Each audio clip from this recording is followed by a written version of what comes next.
Baru-baru ini banyak sekali kabar yang beredar ada yang terlilit hutang pinjol dan akhirnya nekat bunuh diri. Lalu kenapa sih harus mengambil jalan pintas itu ketika kita terlilit hutang pinjol? Apakah nggak ada solusi yang lain? Ada kawan-kawan semuanya. Simak video ini biar kalian tahu solusi ketika kalian terlilit hutang pinjol.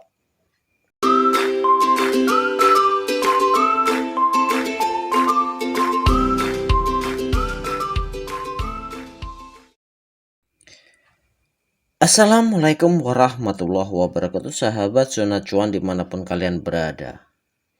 Ya, kali ini kita akan masih membahas di wilayah-wilayah hutang kawan-kawan semuanya. Kemarin beredar kabar yang viral nih teman-teman. Viral ada seorang karyawan Indomaret yang bunuh diri karena terlilit pinjol.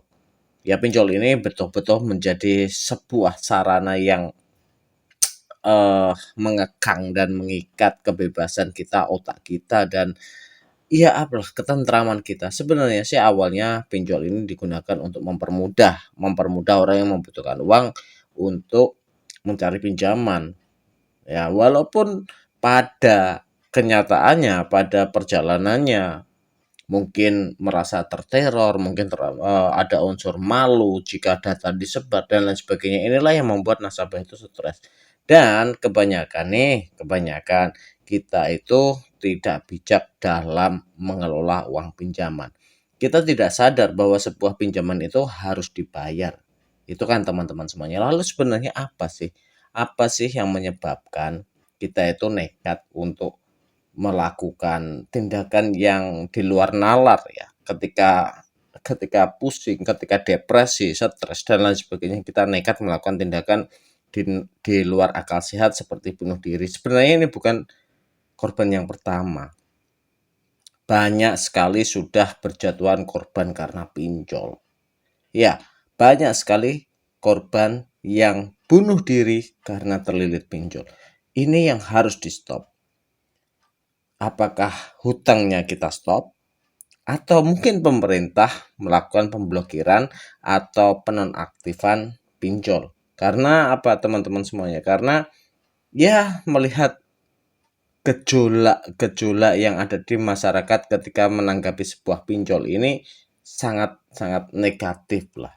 Sangat-sangat negatif. Walaupun sebenarnya saya yakin sebenarnya bahwa kelakuan atau tingkah laku kita dalam mengelola uang pinjaman itu yang salah.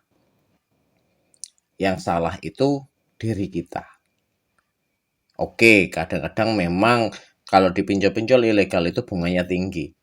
Itu pinjol ilegal kawan-kawan kalian. Ya, wes misalnya katakanlah nggak usah dibayar pun tidak apa-apa. Ya. Tetapi semuanya itu sebenarnya ada solusinya kecuali kalau kita itu betul-betul apa ya, berpikiran pendek. Lalu solusinya ketika kita terjebak dalam pinjol itu apa? Yang pertama kita lihat pinjol yang kita hutangi itu adalah pinjol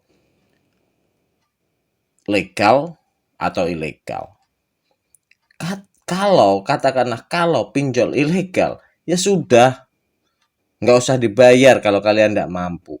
Karena bunganya itu jauh lebih tinggi, bisa-bisa jauh lebih tinggi dari pinjaman pinjaman awal kita.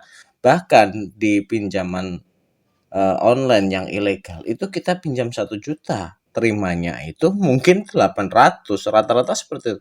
Pinjamnya 1 juta, dapatnya 800, balikinnya 1 juta 200. Biasanya seperti itu sih kawan-kawan semuanya. Inilah yang banyak sekali membuat masyarakat itu terjerat oleh pinjol. Karena apa?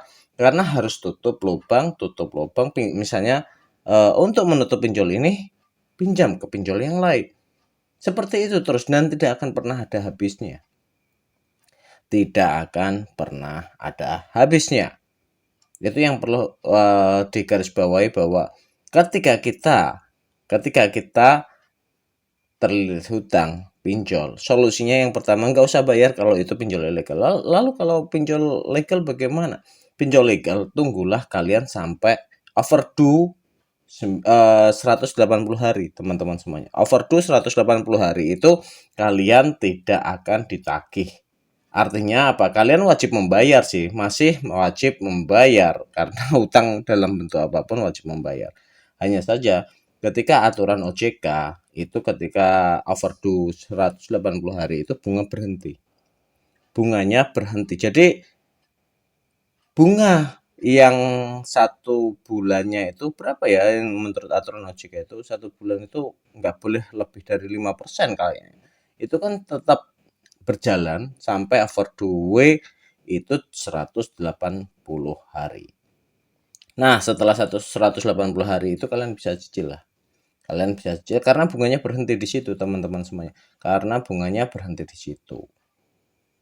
Itu salah satu mekanisme pembayaran hutang dipinjol. Lalu kalau kalian mau nekat lagi nih, ini nggak aku saranin ya, hanya orang-orang yang kuat dan orang-orang yang nekat yang melakukan ini. Karena saya pun pernah melakukan ini teman-teman semuanya. Baik pinjol legal maupun pinjol ilegal, nggak bayar, nggak usah dibayar. Ini kembali lagi, ini sebenarnya ndak aku saranin. Ya terutama kalian yang eh, berdomisilinya atau tempat tinggalnya itu di daerah-daerah yang jauh dari kota-kota besar. Ya biasanya tidak ada DJ-nya atau mungkin pinjaman kalian yang terhitung rendah, misalnya di bawah 1 juta atau 1 juta itu kemungkinan nggak mungkin ditagih di rumah. Kecuali kalau kalian itu pinjamnya pay letter dengan limit 10 juta ke atas, ngemplang nggak bayar dan lain sebagainya, itulah mungkin yang akan ditagih di rumah. Lalu, teman-teman semuanya, apa sih yang menyebabkan kita itu terjerat dalam pinjol?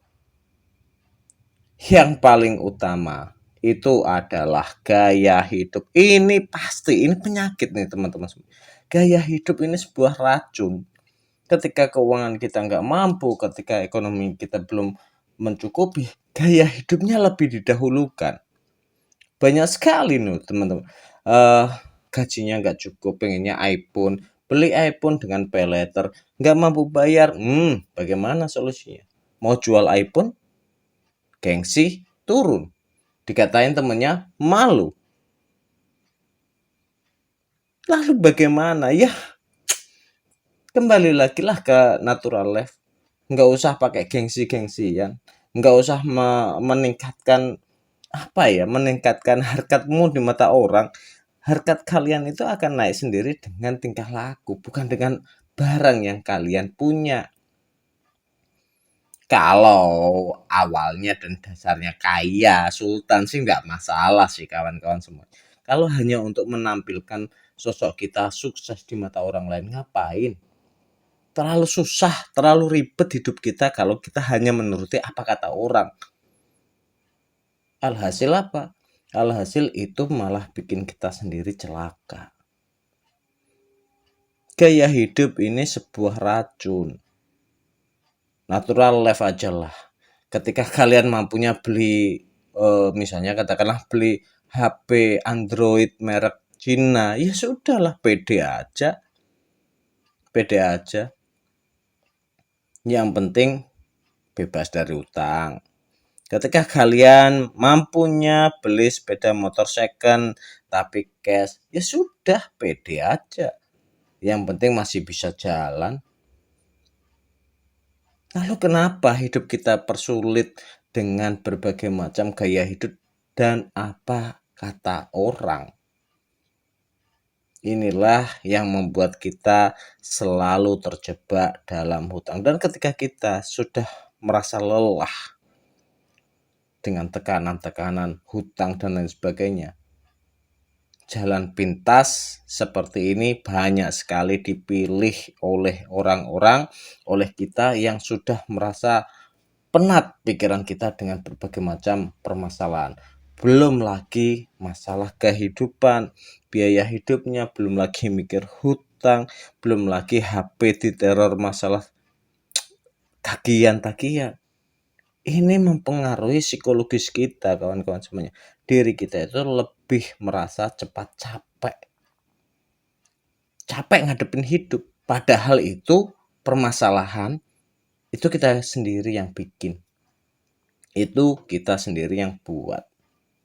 Nah, teman-teman semuanya, jangan sampai kejadian seperti pegawai Indomaret di Gorontalo ini atau pegawai yang ada di Surabaya yang ya melakukan hal yang nekat mengakhiri hidupnya karena terjebak hutang terjadi lagi ke depannya. Tetap bijak menyikapi hutang. Kalau bisa, jangan berhutang. Hidup sesuai dengan isi kantong kita. Jangan lagi ada yang diperbudak oleh lifestyle. Itu yang bisa kita sampaikan malam ini, teman-teman semuanya. Semoga kita dihindarkan oleh jeratan hutang. Insya Allah. Sunanya cuan undur diri. See you on the next video. Wassalamualaikum warahmatullahi wabarakatuh.